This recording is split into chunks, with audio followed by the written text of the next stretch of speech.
지난주부터 광고 드린 대로 우리 교회는 앞으로 5년간의 사역을 열어줄 담임 목사 위임 투표를 앞두고 있습니다.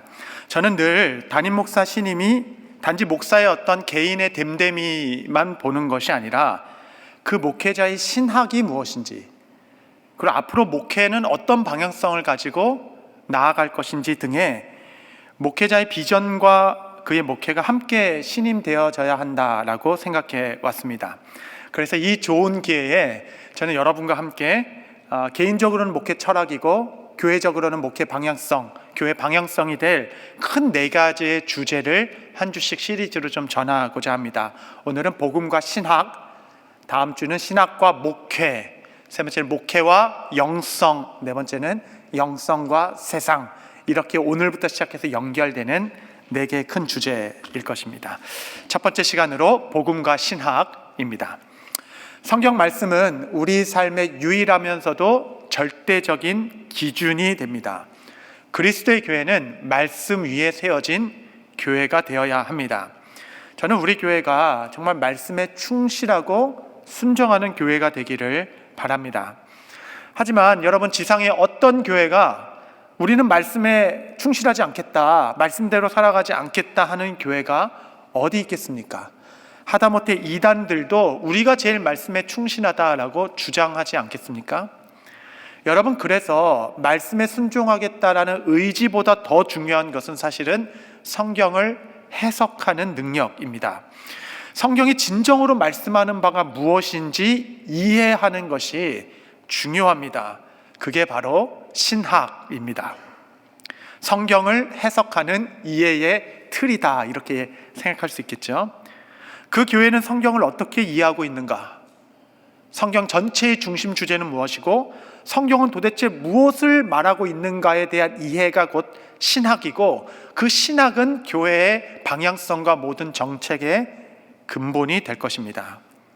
요즘에 어떤 교회를 선택할 때 이제 교회 왜 나오십니까? 물어보면 뭐 프로그램이 좋아요, 뭐 교육부가 좋아요, 가까워요, 뭐 이런 많은 좋은 이유가 있겠지만, 여러분, 한 성도가 교회를 결정하는 데 있어서 가장 중요한 요소는 그 교회가 가르치는 바가 성경이 말씀하시는 것에 충실하다, 성경이 말씀하신 바와 같다 라는 것에 확신과 동의가 설 때 여러분, 그 교회를 선택하는 것이고, 그렇게 선택한 교회는 조금 부족함도 있고 뭐가 연약함도 있고 있을지라도 내가 그 부족함을 헌신으로 채워 함께 세워져가는 교회가 되는 것이죠.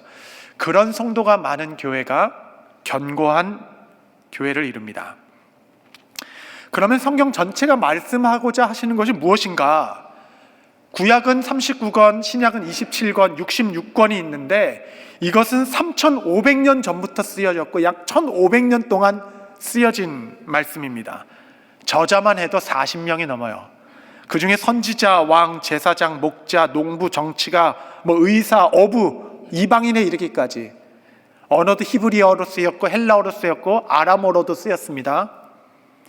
여러분, 각양각색의 많은 시대와 사람을 통해 기록되었지만 성경의 저자는 오직 한 분, 성령 하나님 되십니다.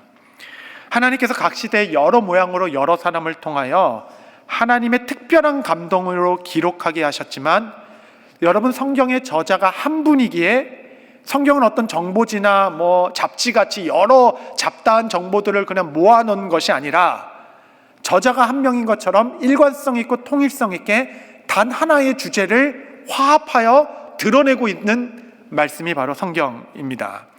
그래서 성경은 성경이 서로 충돌하지 않아요. 서로 보완하여서 한 뜻을 드러냅니다. 마치 모자이크와 같이 조각조각 연결된 그림을 다 완성해 보면 하나의 큰 그림이 그려지게 되는 겁니다. 그 큰 그림이 무엇인가? 여러분, 너무나도 감사하게 성자 하나님이신 예수님께서 친히 이 성경 전체가 무엇에 관한 말씀이다 라는 중심 주제를 우리 가운데 가르쳐 주셨어요. 여러분, 어떤 수려한 신학자든 어떤 뛰어난 목회자 해석보다 성자 하나님 예수님의 해석이 가장 정확하지 않겠습니까? 그 말씀이 오늘 본문됩니다. 누가복음 24장 44절 말씀해 보면 또 이르시되 내가 너희와 함께 있을 때에 너희에게 말한 바 곧 모세의 율법과 선지자의 글과 시편에 나를 가리켜 기록된 모든 것이 이루어져야 하리라 한 말이 이것이라 하시고, 예수님께서는 부활하신 후에 제자들을 만나서 모세의 율법과 선지자의 말과 시편의 모든 말이 나를 가리켜 기록된 것이다 라고 풀어주었습니다. 여러분, 히브리 성경은 세 묶음으로 되어 있어요. 하나는 토라, 들어보셨죠? 이게 모세오경. 두 번째는 느비힘, 이건 선지자, 선지서. 하나는 케투빔, 이거는 지혜서입니다. 근데 예수님께서는 그 전통 그대로 모세 율법 토라와 선지자의 말 느비힘과 시편 케투빔이 모두 나를 가리키고 말씀하고 드러내고 있다라고 성경 전체의 주제를 말씀해 주셨습니다. 구약은 오실 메시아를 계시한 것이고, 신약은 계시의 완성으로 오신 그리스도가 그의 복음이 땅끝까지 전해지는 복음의 역사를 기록해 놓은 것입니다. 그래서 여러분, 신약 성경뿐만 아니라 구약 성경을 통해서도 우리가 궁극적으로 바라봐야 하는 것은 어떤 믿음의 영들도 그의 어떤 순종의 행위들도 아닌 그들이 나타내고 예표하고 있는 예수 그리스도를 발견해 가는 것, 그것이 성경을 가장 잘 이해하는 방법이 됩니다. 예수님께서는 제자들에게 이 모든 성경이 나를 가리키고 있어 라고 말씀하시며, 누가복음 24장 45절 보시면 이에 그들의 마음을 열어 성경을 깨닫게 하시고, 그러니까 예수님께서 성경을 다 풀어주시니까 그냥 제자들의 마음이 활짝 열리고 성경이 이제 막 보이기 시작하는 거예요. 깨달아진 겁니다. 성경이 깨달아지니까 그들이 알게 되었어요. 이 성경 모두가 그리스도의 사역에 대하여 구체적으로 세 가지를 말씀하고 계시구나, 이 세 가지 그리스도의 사역을 성경이 증언하고 있구나, 마음이 열리니까 알게 되었습니다. 그 첫 번째가 무엇인가? 누가복음 46장 46절을 보시면 또 이르시되 이와 같이 그리스도가 고난을 받고, 마음을 열고 성경을 깨달아 보니 성경이 정말 말하고 있는 것은 그리스도께서 고난을 받으신다. 여러분, 구약의 모든 사건은, 이때는 아직 신약 성경이 기록되지 않았던 때죠. 구약의 모든 사건은 그리스도의 고난, 즉 예수님의 십자가를 가리키고 있고 예표하고 있구나. 마음이 확 열리니까 그리스도의 십자가가 구약의 모든 사건에서 보이기 시작하는 겁니다. 여러분, 이 본문의 가장 바로 앞에 본문이 그 유명한 엠마오로 가는 두 제자 이야기입니다.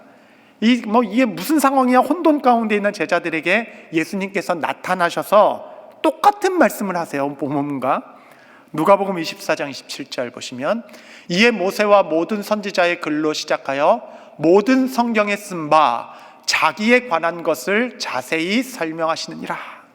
모세와 선지자 모든 성경이 나에 대하여 쓴 것을 자세히 설명해 주셨죠. 똑같죠? 예수님께서 설명해 주니까 그들의 눈이 확 열렸습니다.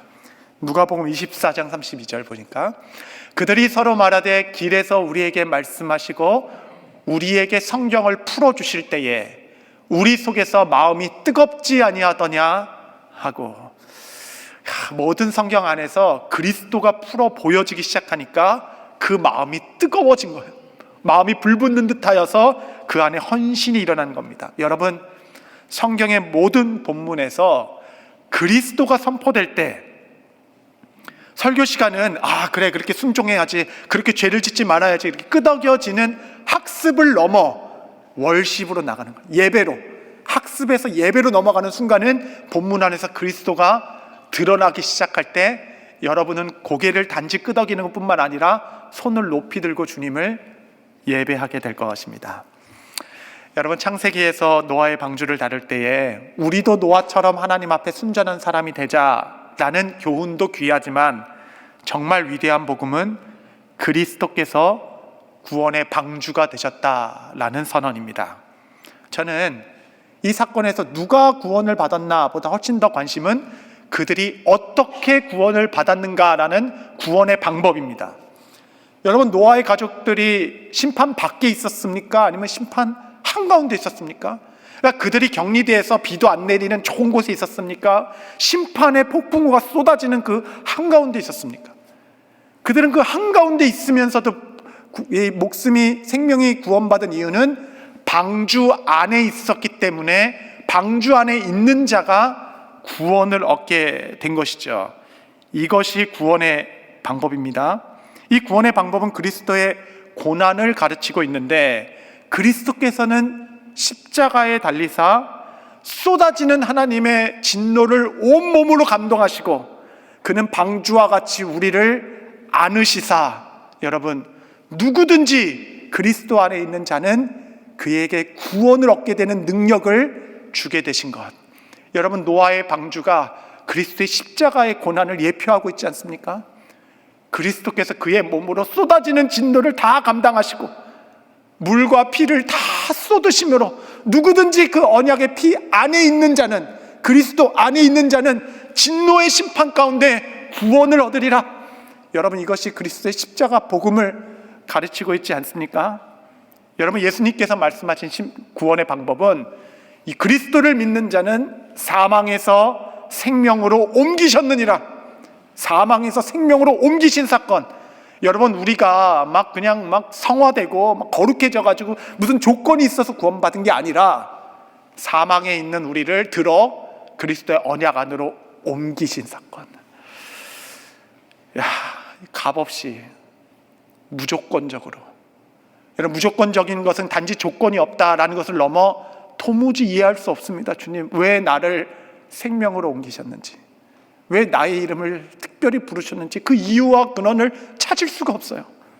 왜 나를 사랑하셨는지. 그리스도가 선포될 때 우리의 마음이 뜨겁지 아니하십니까? 아브라함의 모리아산, 너의 독자 이삭을 제단에 바치라. 여러분, 자기 생명과 같은 아들을 죽이라는 이런 시험이 다 있습니까? 나는 이러한 잔인한 하나님을 도무지 이해할 수 없다. 세상에 어떤 아버지가 그 아들을 도대체 무엇 때문에 죽일 수 있겠습니까? 감당할 수도 없고 받아들일 수도 없는 사건.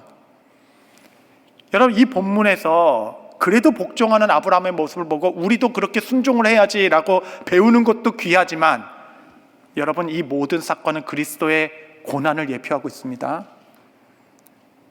아브라함이 순종하여 제단에 그 아들 이삭을 올렸을 때는 이삭의 나이는 이미 장성하여 청년의 나이였습니다.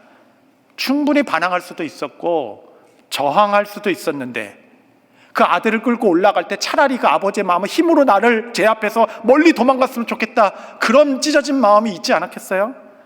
그런데도 이놈이 그러지도 않고 마치 순한 양처럼 순종하여 제단까지 올라가는 그 착한 순종의 아들, 그를 제단에 누이고 그를 향해 칼을 들었을 때 주께서는 멈추라 라고 하시고 한 숫양을 예비하셨죠.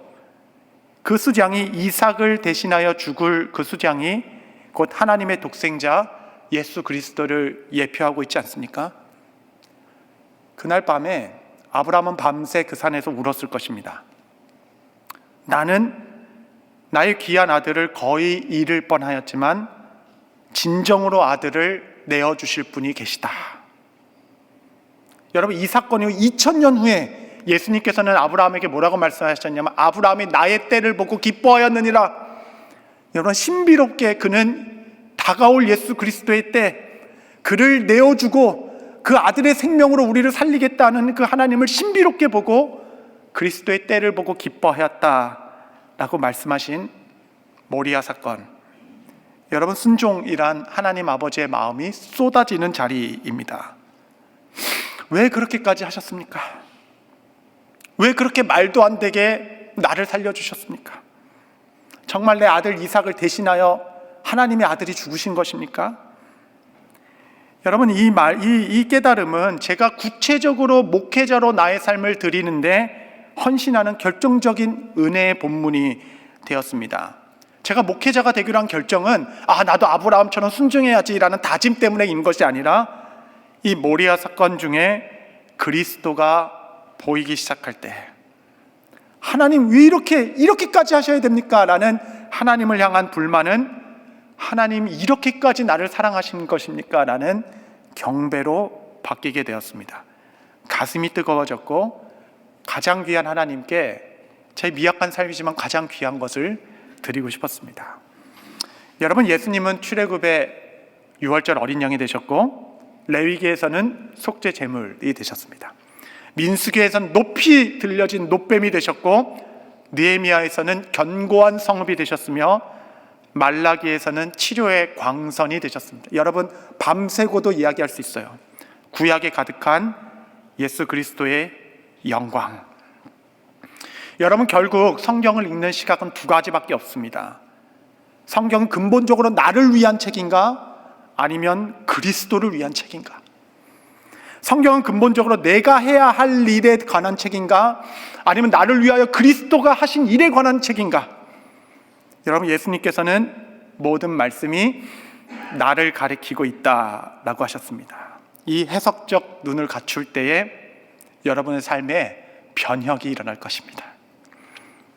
고린도전서 2장 2절 사도 바울의 고백입니다. 한번 다 같이 읽겠습니다. 시작. 내가 너희 중에서 예수 그리스도와 못 박힌 것 외에는 아무것도 알지 아니하기로 작정하였음이라. 내가 수려한 말로 화려한 언어로 여러 가지 일로 너에게 말할 수 있으나 나는 예수 그리스도와 그의 십자가에 못 박힌 것 외에 아무것도 알지 않기로 작정하였노라. 여러분, 저는 여러분의 성경 생활 중에 그리스도를 발견하는 은혜가 있게 되기를 바랍니다. 두 번째로, 성경 전체가 말하고 있는 그리스도의 사역이 무엇인가? 두 번째는 그리스도의 부활입니다. 누가복음 2장 46절 보시면 제3일에 죽은 자 가운데서 살아날 것과, 여러분, 그리스도의 부활은 십자가에서 주님께서 죽으셨습니다로 끝나지 않습니다. 여러분, 이 복음의 완성은 그가 죽으셨으나 3일 만에 사망 권세 이기시고 부활하셨도다, 여기까지가 복음의 완성이 됩니다. 이 부활을 믿는 것이 성도의 권세가 됩니다. 여러분, 우리 부활 신앙이 조금 오해가 있는 것 같아요. 부활이 단지 죽음 이후에 몸과 영이 다시 살아난다는 소생만을 의미하는 것이 아닙니다. 부활의 권능을 단지 소생 정도로 축소시키려는 오해이죠.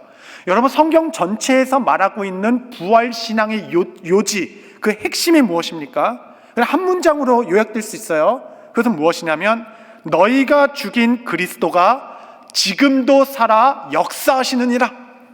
여러분, 부활 신앙의 핵심은 그리스도가 지금도 살아계시다.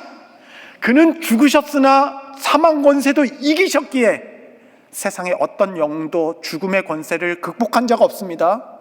죽음의 권세까지 이기신 주님께서 모든 권세를 그 발등상 아래 두시고 그는 지금도 살아계셔서 말씀하시고 역사하시고 기도를 들으시고 통치하시는 만왕의 왕이시다. 여러분, 이게 부활신앙의 핵심입니다. 성경의 증언을 보십시오. 요한계시록 1장 17절 18절. 두려워하지 말라. 나는 처음이요 마지막이니 곧 살아있는 자라. 내가 전에 죽었었노라. 볼지어다 이제 세세토록 살아있어 사망과 음부의 열쇠를 가졌노니. 할렐루야. 복음의 메시지는 항상 내가 살아있다. 여러분, 살아계신 주님을 죽은 신처럼 섬기지 마십시오. 마태복음 22장에는 사두개인과 예수님의 부활 논쟁이 기록되어 있습니다. 사두개인들은 부활을 믿지 않았어요. 예수님께 가서 질문했습니다. 한 남편이 있었는데 아내가 있는데 아내가 죽어서 그 다음 아내를 해서 이렇게 여러 아내가 있는 그 남자가 죽은 다음에 천국 가면 진짜 아내는 누굽니까? 이런 질문이죠. 우리가 항상 궁금하잖아요. 우리 아이들도 천국 가면 몇 살로 가는 거예요? 뭐 이런 거. 제 성형한 얼굴은 어떻게, 이게 원판, 어쨌든 뭐 이런 질문이 궁금하잖아요, 우리는. 그러니까 죽은 다음에 어떻게 됩니까? 부활에 대해서 질문했는데 예수님의 말씀은 하나님은 아브라함의 하나님, 이삭, 야곱의 하나님, 곧 모든 산자들의 하나님이시라. 부활신앙의 요체는 죽은 다음에 우리가 뭐 몇 살로 어떻게 어떤 관계라는 거에 관심이 있는 것이 아니라 모든 산자의 하나님, 살아있는 우리들의 하나님이 되신 것이 부활신앙의 요체가 됩니다. 여러분, 기독교는 2000년 전에 죽은 한 청년을 기념하는 종교가 아닙니다. 지금도 살아계셔서 이 자리에 우리와 함께 교제하시고 우리 예배를 받으시는 살아계신 하나님. 바울은 책에 있는 예수님 만난 거 아닙니다. 다메섹 길에서 예수님을 실제로 만나고 실제로 보았을 때 삶의 변화가 일어났습니다. 지금도 살아서 다스리신다는 믿음, 부활신앙의 요체는 예수님의 신실하심에 대한 견고한 신뢰입니다. 여러분, 여러분의 신앙은 소생신앙이십니까? 부활신앙이십니까? 부활신앙을 믿는 자들의 모든 권세는 기도에 있습니다. 살아계신 주님께서 나의 기도를 듣고 계시니까 기도할 수 있죠. 기도할 수밖에 없죠. 그러므로 모든 성경 구절은 그리스도의 부활신앙 곧 하나님의 나라를 가리킵니다. 여러분, 구약의 모든 말씀이 부활을 이야기한다는데 구약의 부활이란 단어가 어디 있습니까? 구약의 부활이라는 어떤 게 어디 있어요? 구약에 가득 찬 것은 하나님의 통치, 하나님의 다스림, 그가 살아있으시다. 여러분, 그것의 완성이신 예수 그리스도의 통치 아래 살아가는 삶이 부활신앙이 될 것입니다. 그러므로 부활신앙은 아주 구체적인 것이에요. 저 죽은 이후에 무언가를 상상하는 호기심이 아니라 오늘 나의 가치관을 변화시키고 나의 삶의 방향을 결정하는 구체적인 동력, 구체적인 방향성. 예수님께서 부활신앙을 가진 자를 이렇게 말씀하셨습니다. 누가복음 14장 13절 14절. 잔치를 베풀거든 차라리 가난한 자들과 몸 불편한 자들과 저는 자들과 맹인들을 청하라. 그리하면 그들이 갚을 것이 없으므로 내게 복이 되리니 이는 의인의 부활 시에 내가 갚음을 받겠음이라 하시더라. 부활신앙을 이야기하면서 이 땅의 가장 작은 자, 너에게 보답해 줄 것이 아무것도 없는 자들, 미천한 자들, 이 어려운 자들을 섬기라. 그러면서 부활신앙을 얘기하면서 그들은 너에게 갚아줄 게 없으니 부활 때 내 상급이 크지 않겠냐. 여러분, 부활이 없는 삶은 한마디로 give and take입니다. 다 주고받는 것이에요. 주는 것이 있으면 받을 걸 기대하고 주고받는 것으로 구성된 삶이 이 현세의 삶이죠. 여러분, 부활이 있는 삶은 낮고 천한 자를 섬기는 자리로 나아갑니다. 이것이 하나님 나라, 성도의 부활신앙. 이번 선교여행 때 양로원을 방문하였습니다. 부부 선교사님이 부모님에 이어 2대째 양로원을 운영하고 계셨습니다.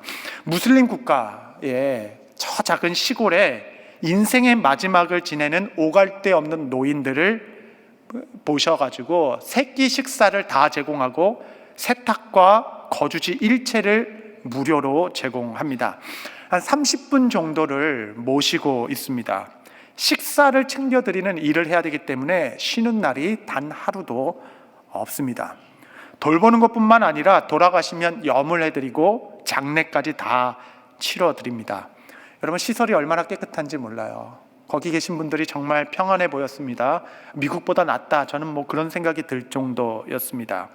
2층 끝에 선교사님의 가족도 함께 사시는데 이번에 리노베이션 할 때에 재정이 부족해서 노인들이 계시는 분들은 다 고쳐드렸으나 정작 선교사님 가정은 제일 노후하고 낙후된 환경에서 살고 계셨습니다. 모두 무료이나 조건은 단 하나 있습니다. 그것은 매일 아침 15분 드리는 예배에 모두가 참석하는 것 단 하나입니다.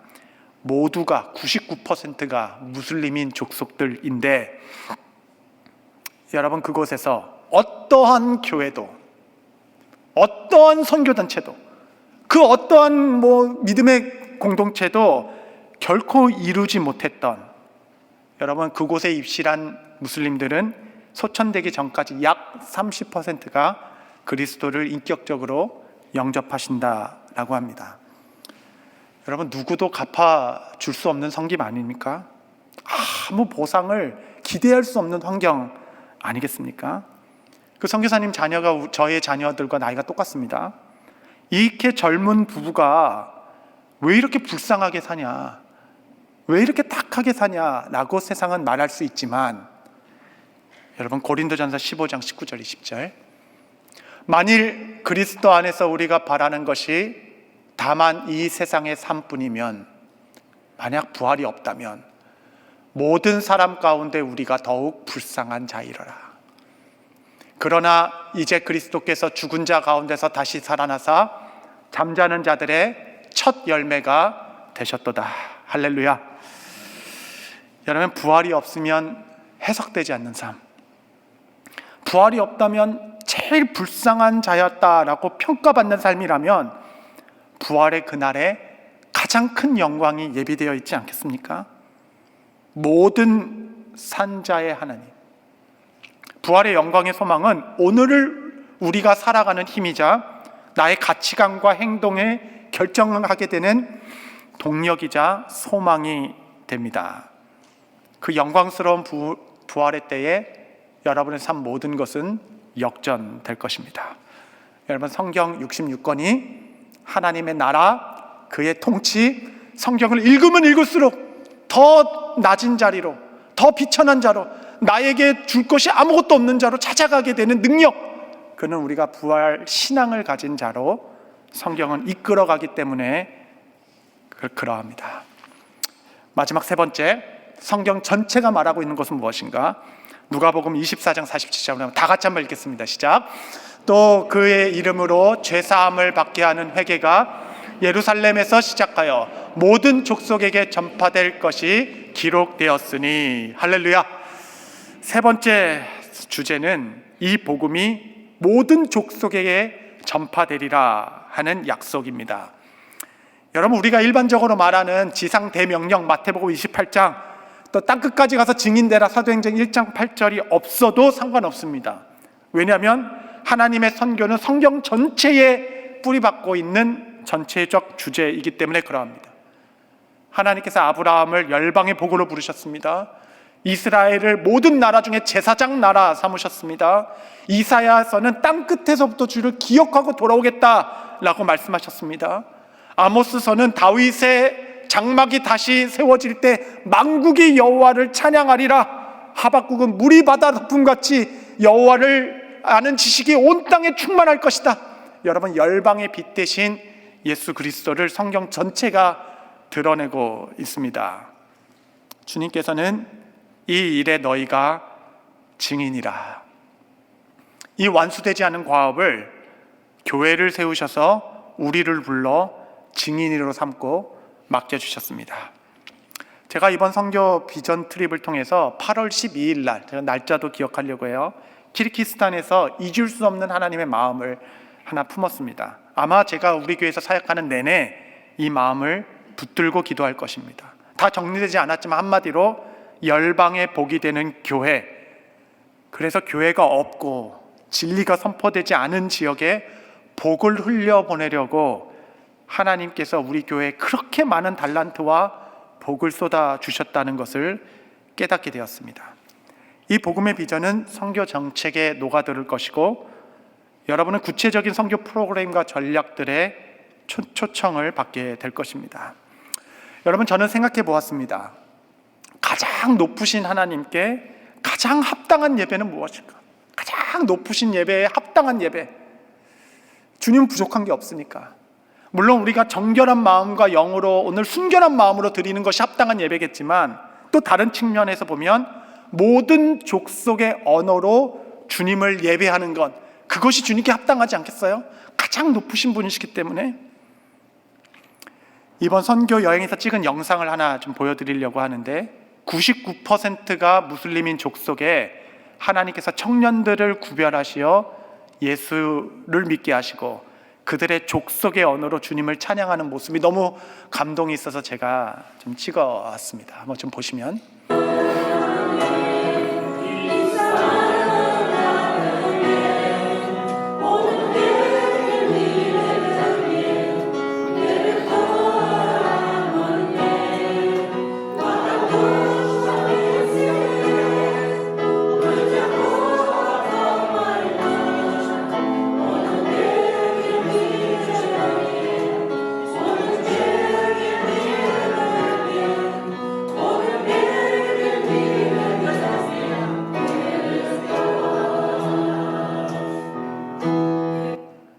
아멘, 아멘.